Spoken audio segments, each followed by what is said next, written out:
Hello বন্ধুরা, সবাই কেমন আছো? আশা করি সবাই খুব ভালো আছো আর আমরাও খুব ভালো আছি।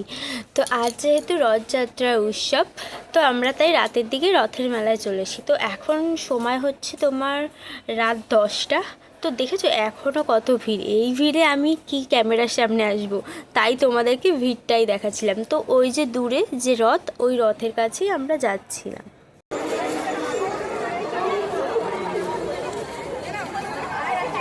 এই তো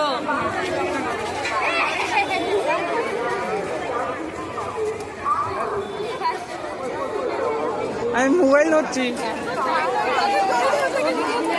হ্যাঁ হ্যাঁ, তার জন্য তো এসেছি। হ্যাঁ অবশ্যই, তার জন্যই তো এসেছি।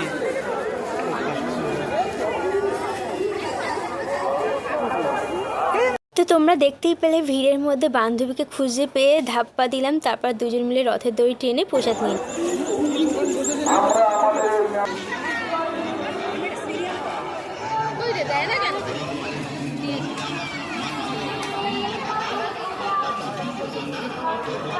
ভাজা নাকি বলছে।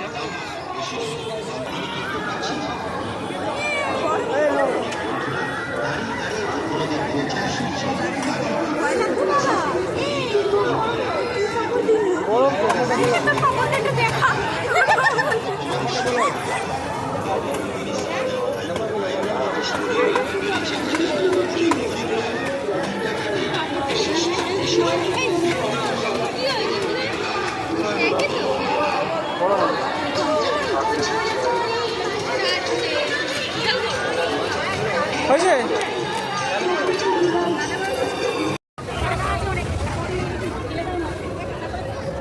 তো কোনো মেলায় গেলেই আমি তো এই জিনিসটার দিকে হা করে তাকিয়ে থাকি। তোমরাও কি আমার মতো হা করে তাকিয়ে থাকো? মানে এই জিনিসটাই চড়ারই সৌভাগ্য হলো না, মানে নাগরদোলনায় চড়ারই সৌভাগ্য হলো না। তো যেহেতু সারাদিন ধরেই বৃষ্টি হয়েছিল, তো দেখতে পাচ্ছ মেলার মাঠে কিন্তু একটু কাদা কাদাও হয়ে গেছিলো।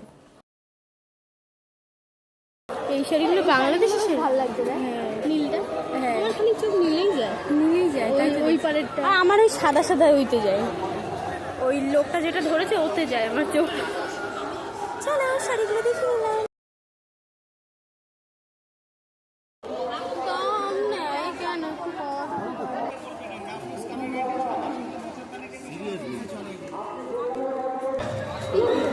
এইগুলো এই কড়িটা রে।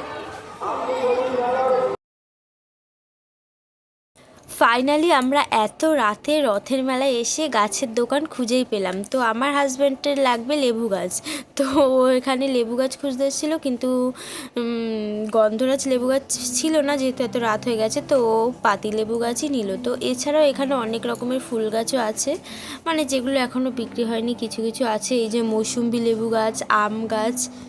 তো বরমাসে এখান থেকে একটা পাতিলেবুর গাছ নিয়ে নিল, আর এটাকে আমাকেই মানে নিয়ে যেতে হবে, যেহেতু ও তো গাড়ি চালাবে, ও ধরতে পারবে না। তো চলো।